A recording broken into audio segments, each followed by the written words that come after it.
Dengan aturan baru, penumpang transportasi umum tidak wajib membawa hasil negatif COVID-19 mulai dari tes PCR dan swab antigen.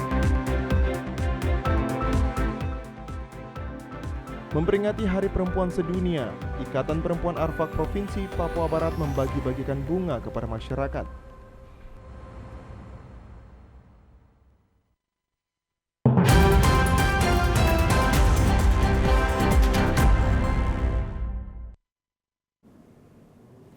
Salam jumpa pemirsa, senang sekali saya Esti Ika dapat kembali menjumpai Anda dalam program Berita Papua Barat hari ini. Sejumlah informasi di Papua Barat akan kami hadirkan untuk Anda. Inilah berita selengkapnya. Pemirsa, pemerintah resmi menjalankan aturan perjalanan terbaru bagi penumpang domestik menggunakan pesawat terbang, kapal laut, dan transportasi lain dengan aturan baru. Penumpang transportasi umum tidak wajib membawa hasil negatif COVID-19 mulai dari tes PCR dan swab antigen.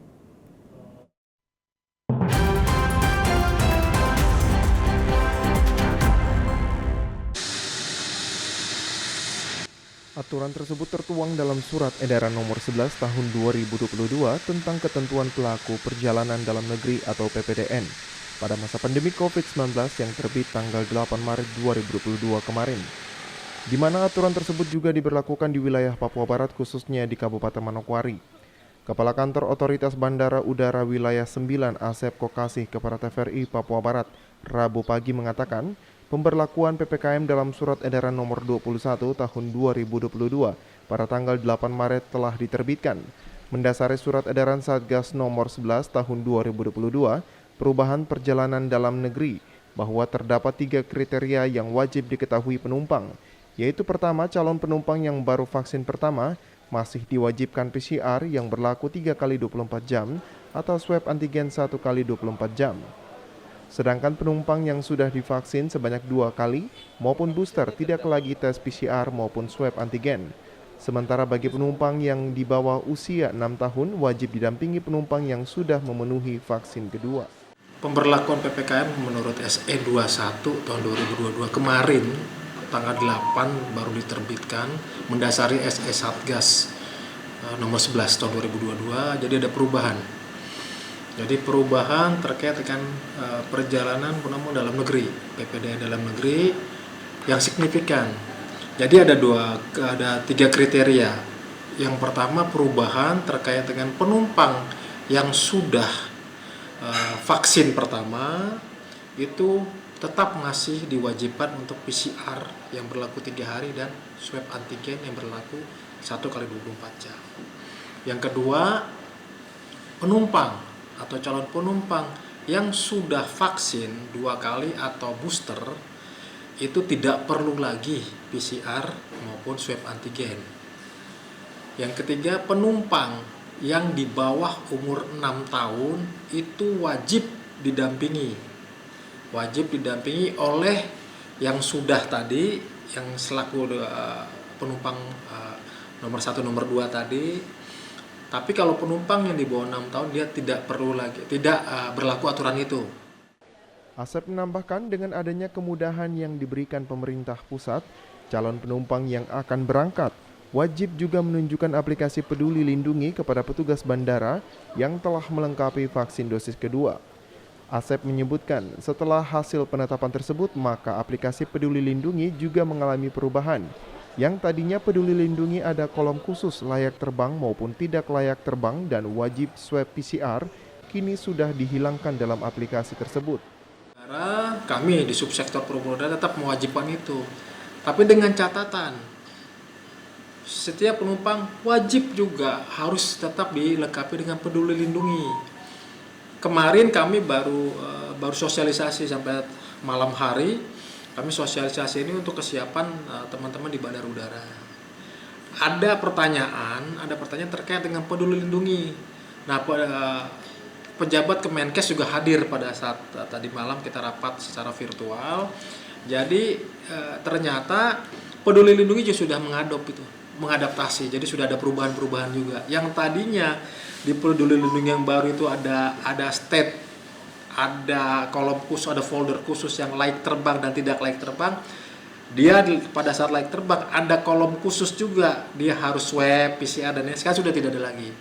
Meski pemberlakuan PCR dan swab antigen bagi penumpang yang telah memenuhi vaksin dosis kedua tidak diterapkan lagi, namun pihak Bandara Udara Rendani Manokwari tetap menerapkan protokol kesehatan bagi penumpang dengan dilakukan pengecekan suhu tubuh saat masuk ke dalam terminal. Natalindo Kerewait TVRI Papua Barat melaporkan. Sementara itu pemirsa, bagi masyarakat yang sudah divaksin dosis kedua dan seterusnya ketika melakukan perjalanan menggunakan transportasi umum di seluruh Indonesia, tidak diwajibkan mengurus swab dan juga antigen serta PCR.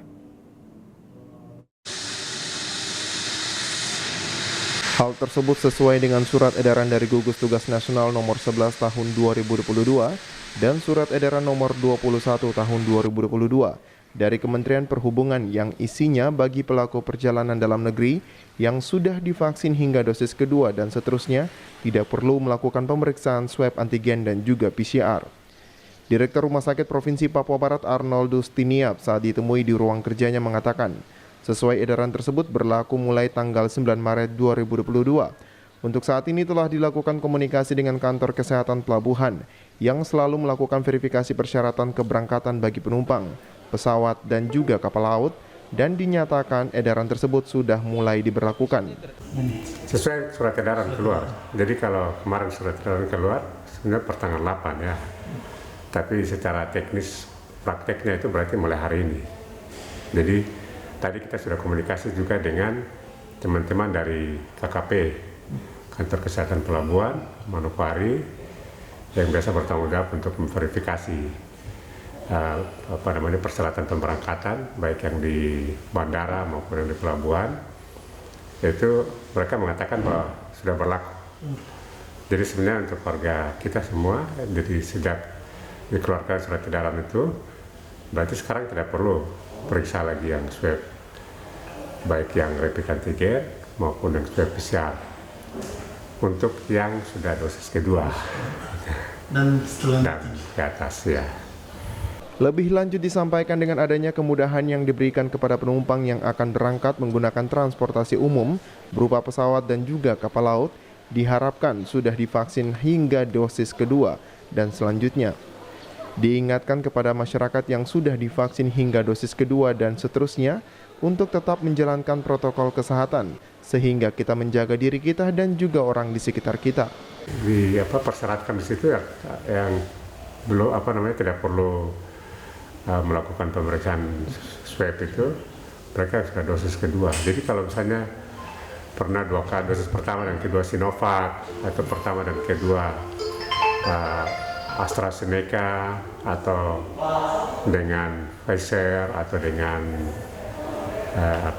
AstraZeneca ya, Moderna, tidak masalah. Jadi tidak dipilah-pilah di situ vaksin yang jenis mana. Jadi intinya aja mereka yang sudah 2 kali vaksin tidak perlu melakukan pemeriksaan. Tapi di situ kalau kita baca baik-baik bahwa protokol kesehatan tetap, ya, jadi tetap masker, jaga jarak, cuci tangan itu tetap. Di surat edaran itu sudah dijelaskan bahwa pelaku perjalanan dalam melakukan perjalanan tetap harus mengikuti menerapkan protokol kesehatan. Dihimbau juga kepada masyarakat untuk mencegah COVID-19 dengan menerapkan protokol kesehatan untuk melindungi diri kita dari luar dan divaksin untuk menambah kekebalan tubuh kita sehingga melindungi kita dari dalam. Jimmy Tadiso, TVRI Papua Barat melaporkan. Pemirsa, dana kampung tahun anggaran 2022 di Kabupaten Manokwari telah masuk ke rekening pemerintah kampung. Dari 164 kampung, 2 kampung diantaranya belum masuk ke rekening. Dana desa yang bersumber dari APBN yang diperuntukkan bagi desa atau kampung yang ditransfer melalui APBD Kabupaten guna penyelenggaraan pemerintahan, pelaksanaan pembangunan, pembinaan dan pemberdayaan masyarakat, khususnya bagi 164 kampung di Kabupaten Manokwari, 162 diantaranya telah berada di rekening masing-masing desa. Kepala Dinas Pemberdayaan Masyarakat dan Kampung Kabupaten Manokwari, Jeffrey Sahuburua, di ruang kerjanya Selasa siang menjelaskan, total dana desa tahun 2022 sebesar 126,6 miliar lebih telah masuk ke rekening kampung. Untuk pencairan tahap pertama hingga awal Maret, 5 kampung yang telah memenuhi syarat melakukan pencairan baik dana BLT, COVID, dan juga dana reguler. 2022 ya. Jadi dana desa 2022 untuk 162 kampung khusus BLT tahap pertama, terus COVID 8% dan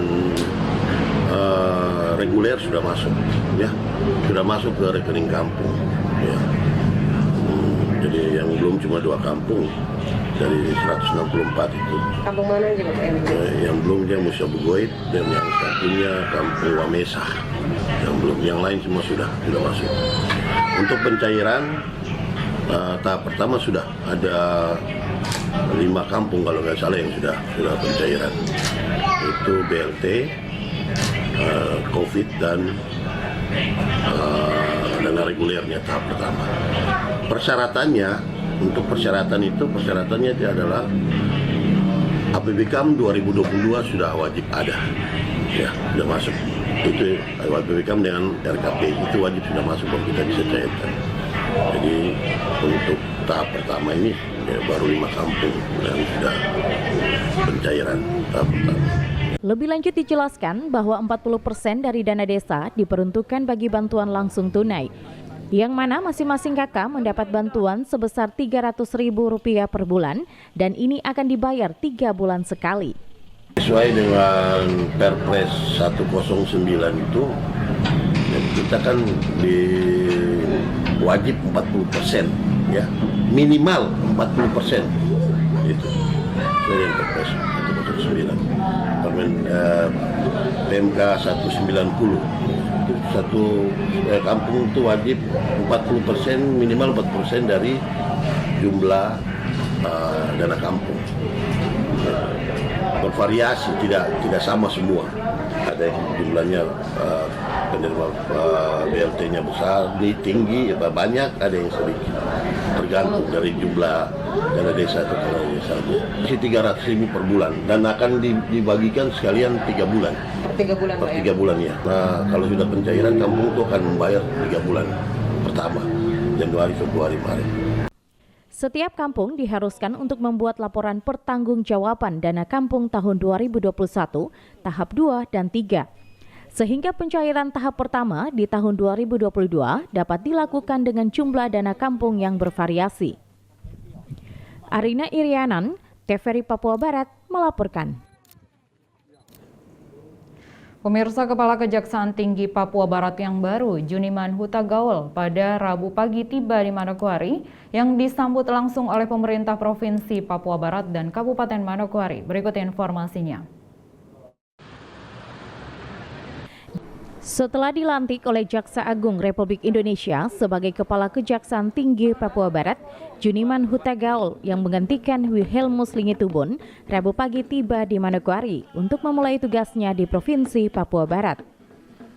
Kedatangan Kepala Kejaksaan Tinggi Juniman Huta Gaul bersama dengan istri disambut oleh pemerintah Provinsi Papua Barat yang diwakili oleh Asisten 2 Setda Papua Barat Niko Tike, Kapolda Papua Barat Pangdam 18 Kasuari, Ketua DPRD Papua Barat, serta pemerintah Kabupaten Manokwari yang diwakili oleh Wakil Bupati Edi Budoyo. Kajati bersama istri yang tiba di Manokwari dengan menggunakan pesawat komersial disambut dengan tarian adat dan prosesi penerimaan tamu secara adat. Juniman Huta Gaul usai bertemu dengan pemerintah provinsi, Kabupaten Manokwari dan pimpinan Forkopimda Papua Barat di ruang VIP Bandara Rendani Manokwari menyampaikan dalam menjalankan tugas di Papua Barat terkait dengan strategi dalam mengatasi masalah hukum di Papua Barat, dikatakan seluruh kebijakan ada pada pimpinan. Untuk itu diharapkan ada dukungan dari semua pihak agar kebijakan penegakan hukum di Papua Barat dapat berjalan dengan baik. Jawab mengenai strategi, saya dengan keluarga secara khusus berterima kasih kepada seluruh lapisan yang sudah menyambut kedatangan kami dengan meriahnya. Ini pengalaman yang sangat berarti dan yang tidak akan terlupakan. Terkait dengan strategi yang disampaikan tadi, tentu kami di sini adalah unsur pelaksana. Dari sisi tingkatannya ada di Kejaksaan Agung yang paling tinggi, ya kami tentu melaksanakan kebijakan dari dari pimpinan. Mungkin ada hal-hal yang khas kedaerahan, nah tentunya bisa dikonsultasikan ke pusat. Saya kira langkah kebijakan penanganan hukum itu ada dikendalikan dari kejaksaan kami di situ di pelaksana. Untuk itu saya mengharap bantuan atau koordinasi atau kerjasama dengan semua lapisan untuk kiranya dapat mendukung langkah-langkah kami nanti supaya kebijakan penegakan hukum di Papua Barat ini bisa dilaksanakan dengan baik. Dan nanti di saya akan minta dukungan dari semua teman-teman. Ini ada Pak Olga yang sudah lama di sini, kebetulan kita sekitar lama. Saya yakin kita bisa melaksanakan itu dengan baik. KJT juga menyampaikan dalam menjalankan tugas sebagai Kepala Kejaksaan di Papua Barat, tidak ada tugas khusus dari Kejaksaan Agung. Namun tetap menjalankan tugas dengan mengedepankan kearifan lokal, selain itu dirinya siap menjalankan dengan hati nurani. Menyesuaikan diri dengan kearifan lokal dengan hati nurani. Jadi kita akan berusaha keras untuk mengimplementasikan itu di Papua Barat. Arina Irianan, TVRI Papua Barat melaporkan. Informasi selanjutnya akan hadir setelah jeda berikut ini, tetaplah bersama kami.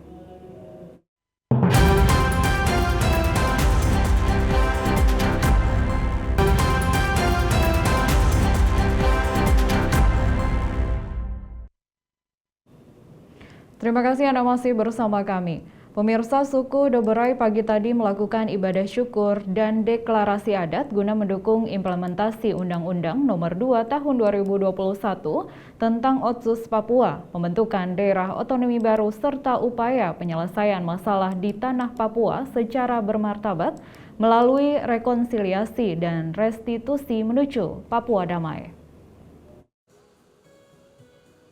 Bertempat di Jalan Brawijaya, ibadah syukuran suku Doberai di Manokwari digelar dalam rangka mendukung implementasi Undang-Undang Nomor 2 Tahun 2021 tentang Otsus Papua, pembentukan daerah otonomi baru, serta upaya penyelesaian masalah di tanah Papua secara bermartabat melalui rekonsiliasi dan restitusi menuju Papua damai. Hadir dalam ibadah syukuran tersebut Kepala Suku Doberai Gad Hendrik Rumfabe bersama tamu undangan lainnya sebelum melakukan deklarasi dan penandatanganan. Terlebih dahulu diadakan ibadah singkat yang dipimpin oleh Pendeta Erwin Makalo.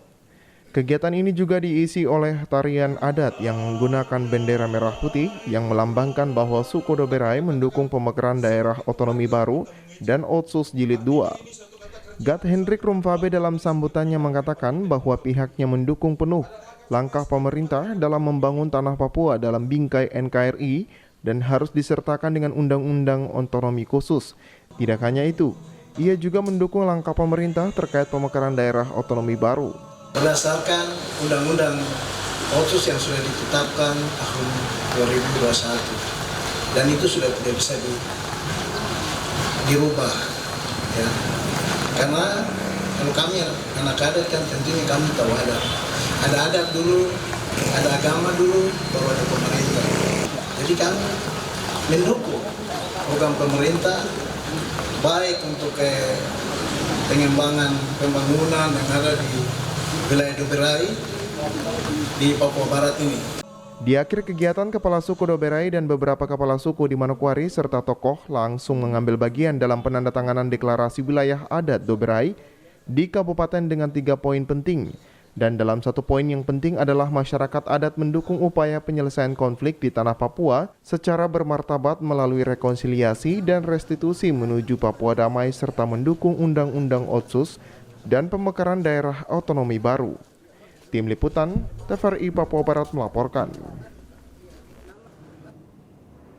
Memperingati Hari Perempuan Sedunia pada tanggal 8 Maret 2022 kemarin, Ikatan Perempuan Arfak Provinsi Papua Barat membagi-bagikan bunga kepada masyarakat. Sekaligus aksi ini sebagai bentuk penolakan terhadap rasis yang terjadi beberapa waktu lalu. Sejumlah aktivis dan tokoh perempuan Papua ikut terlibat dengan membawakan spanduk bertuliskan "Stop Rasis, Rasis bukan budaya kita, Serui dan Arfak Kitong Papua, Sajagako, Ko jaga saya, mari kitong bersatu." Kata-kata ini begitu jelas terpampang di perempatan lampu merah Haji Bawosi pada Selasa 8 Maret 2022 kemarin. Ketua Ikatan Perempuan Arfak Provinsi Papua Barat, Sarce Midotka, mengatakan aksi dari perempuan Arfak membagi-bagikan bunga kepada masyarakat Manokwari sekaligus memperingati Hari Perempuan Sedunia yang jatuh pada tanggal 8 Maret 2022. Tetapi juga bertujuan mewujudkan cinta kasih kepada semua perempuan yang ada di Manokwari, guna menginginkan kedamaian di atas kota Manokwari. Hari ini perkumpulan perempuan Arfak Provinsi Papua Barat membuat kegiatan membagi-bagi bunga kepada seluruh masyarakat yang ada di tanah Arfak, khususnya di Manokwari. Kita membagi-bagi bunga ini memperingati Hari Perempuan Sedunia, yang tepatnya pada hari tanggal 8 Maret 2022 ini. Tetapi juga hari ini juga perayaan Hari Yayasan Pendidikan Kristen. Jadi tadi kami setelah ibadah dari Maranatha lanjut ke sini.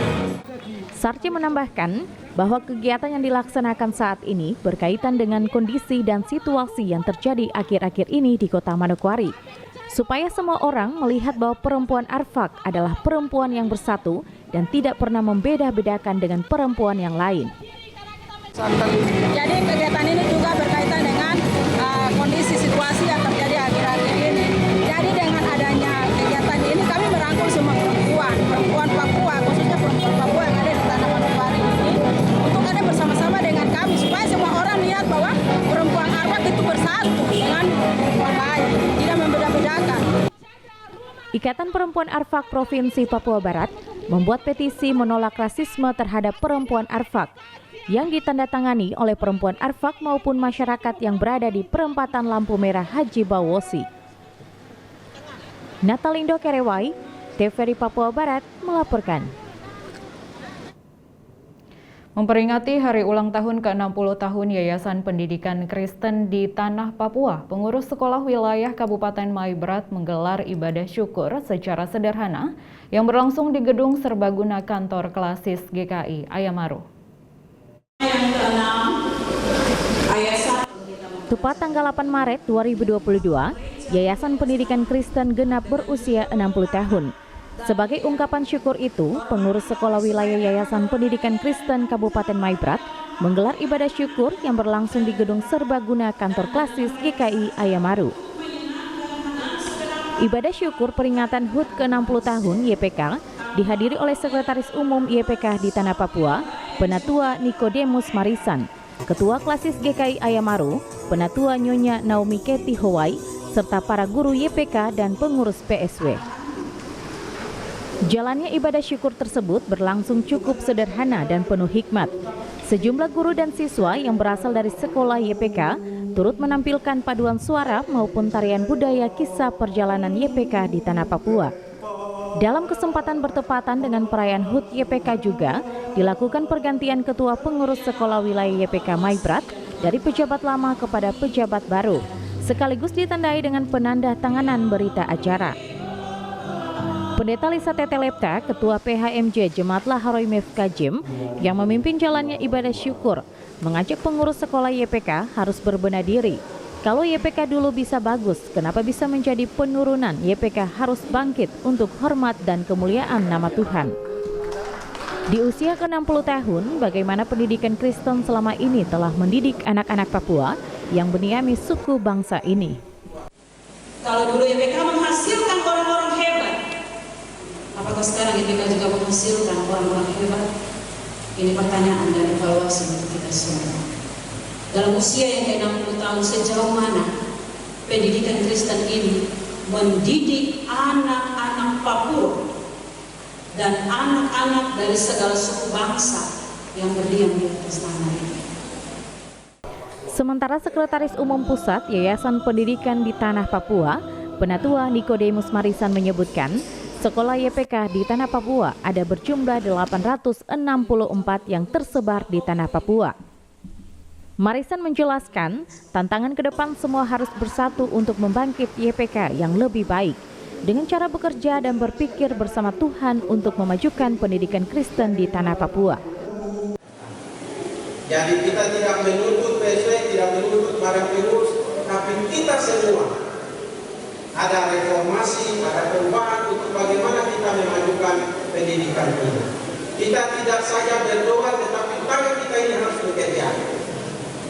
Kita harus bekerja bersama, berpikir bersama, bergerak bersama, bagaimana untuk memajukan angka yayasan pendidikan Kristen ini. Ketua Klasis GKI Ayamaru, Penatua Naomi Neti Howai mengatakan, ciri khas YPK yang selama ini terbilang baik, semakin hari mulai hilang. Meski Yayasan Pendidikan Kristen sangat berhubungan erat dengan GKI di tanah Papua. Untuk itu, ia meminta kepada Ketua Pengurus Sekolah Wilayah YPK yang baru, ke depan YPK harus bangkit mulai dari PAUD, SD, SMP, hingga SMA. YPK berhubungan erat dengan GKI di tanah Papua. 60 tahun hari ini kita orang ada. Tetapi semakin hari semakin hilang ciri khas YPK itu.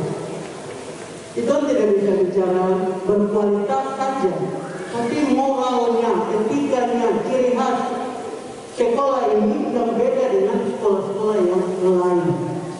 Itu harus kita perhatikan mulai dari sekolah PAUD sampai dengan SMA. Di akhir acara perayaan HUT ke-60 tahun, Yayasan Pendidikan Kristen di Kabupaten Maibrat membagikan kue ulang tahun kepada ketua dan pengurus yang baru. Michael Jasman, TVRI Papua Barat melaporkan. Pengurus Sekolah Wilayah Yayasan Pendidikan Kristen Kabupaten Maibrat, Papua Barat menggelar rapat kerja kedua guna membahas pengembangan pendidikan Kristen di tanah Papua yang nantinya akan direkomendasikan pada saat Raker AM YPK di tanah Papua di Jayapura pada bulan April mendatang. Bertepatan dengan hari ulang tahun ke-60 tahun Yayasan Pendidikan Kristen di tanah Papua, Pengurus Sekolah Wilayah Kabupaten Maibrat, Papua Barat melaksanakan raker kedua yang berlangsung sehari di Gedung Serbaguna Kantor Klasis Ayamaru pada 7 Maret 2022. Pelaksanaan rapat kerja kedua Yayasan Pendidikan Kristen Kabupaten Maibrat sesuai keputusan Raker Pusat kelima tahun 2021 di Temudabuan Kabupaten Sorong Selatan tentang persiapan dan pelaksanaan raker-raker di tingkat kabupaten masing-masing dalam persiapan mengikuti Raker AM YPK di tanah Papua pada bulan April tahun 2022 di Jayapura. Raker kedua bertujuan evaluasi tahunan tentang program kerja PSW YPK Kabupaten Maibrat tahun 2020 sampai 2021 dan akan menyusun program kerja PSW YPK tahun 2022 sampai 2023 untuk menyiapkan program kerja rekomendasi yang akan dibawa pada Raker Badan Pengurus Pusat YPK Tanah Papua pada bulan April mendatang. Raker kedua YPK yang akan dilakukan ceramah umum, rapat komisi dan pembentukan tim perumus hasil raker. Sementara narasumber yang menyampaikan materi Bupati Maibrat yang diwakili Kepala Dinas Pendidikan, Ketua DPRD Kabupaten Maibrat, Sekretaris Umum Pusat YPK di Tanah Papua, Ketua Klasis GKI Ayamaru. Ketua Klasis GKI Ayamaru, Penatua Nyonya Naomi Neti Howai mengatakan, peran gereja GKI di Tanah Papua, khususnya Klasis GKI Ayamaru bersama YPK di Kabupaten Maibrat, di usia 60 tahun menyampaikan terima kasih kepada pemerintah Kabupaten Maibrat yang sudah membantu Yayasan Pendidikan Kristen, tetapi juga kepada guru-guru yang sudah mengabdi. Ketua Klasis menyebutkan, dalam proses belajar mengajar bukan saja GKI yang bersekolah namun ada denominasi gereja lain, sehingga ada kontribusi dari orang tua murid untuk membangun sekolah. Masuk sekolah harus berdoa, menyanyi nyanyian rohani, menyanyi seruling emas, menyanyi suara gembira. Itu sampai dengan hari ini kayaknya sudah tidak ada. Sementara YPK ini adalah anak sulung dari GKI, tetapi ciri khas GKI tidak terdapat di dalam sekolah ini untuk muatan lokal dalam pembelajaran. YPK ini di dalamnya bukan saja GKI yang bersekolah, ada denominasi gereja lain yang ada, sehingga harus ada kontribusi dari orang tua murid. Sementara Kepala Dinas Pendidikan Kabupaten Maibrat, Cornelis Kambu, mengapresiasi pengurus sekolah wilayah YPK Maibrat yang sudah melaksanakan raker untuk membahas semua pergumulan pendidikan, khususnya YPK di Kabupaten Maibrat. Menurut dia, khusus pendidikan YPK selama ini ada kebijakan afirmasi yang dilakukan oleh Bupati Maibrat Bernard Sagrim. Dari total 27 sekolah YPK di Kabupaten Maibrat, mengambil tindakan diskresi penyelamatan sekolah YPK tahun anggaran 2021, mengangkat 300 guru kontrak untuk ditempatkan di sekolah-sekolah YPK. Sehingga saya pikir bahwa raker ini sangat penting untuk membahas semua pergumulan pendidikan khususnya YPK di Kabupaten Maibrat. Ada kebijakan-kebijakan afirmasi action yang beliau sudah melakukan keberpihakan banyak sekali untuk persoalan pendidikan di khususnya YPK. Dari total 27 sekolah YPK yang ada di Kabupaten Maibrat ini, beliau melakukan suatu tindakan diskresi penyelamatan melihat fenomena yang begitu terjadi, sehingga tahun anggaran 2021 kemarin itu beliau mengangkat 300 guru kontrak. Ya. Raker 2 YPK Maibrat mengambil tema sentral YPK di Tanah Papua adalah didikan mereka dalam tahun ajaran Tuhan. Dengan subtema melalui Raker YPK 2 Kabupaten Maibrat, kita semua memacu dalam perbaikan mutu pendidikan di Maibrat. Michael Jasman, TVRI Papua Barat melaporkan. Informasi tadi sekaligus menutup jumpa kita dalam program Berita Papua Barat hari ini. Kami tetap mengajak Anda untuk mencegah penyebaran COVID-19 dengan cara memakai masker, mencuci tangan pakai sabun dengan air yang mengalir, menjaga jarak, menjauhi kerumunan, serta membatasi mobilitas dan bersedia divaksin sesuai kebijakan pemerintah. Indonesia pulih karena aku, Indonesia pulih karena kamu, Indonesia pulih karena kita. Dan mewakili kerabat kerja yang bertugas, saya Esti Ika mengucapkan terima kasih dan sampai jumpa.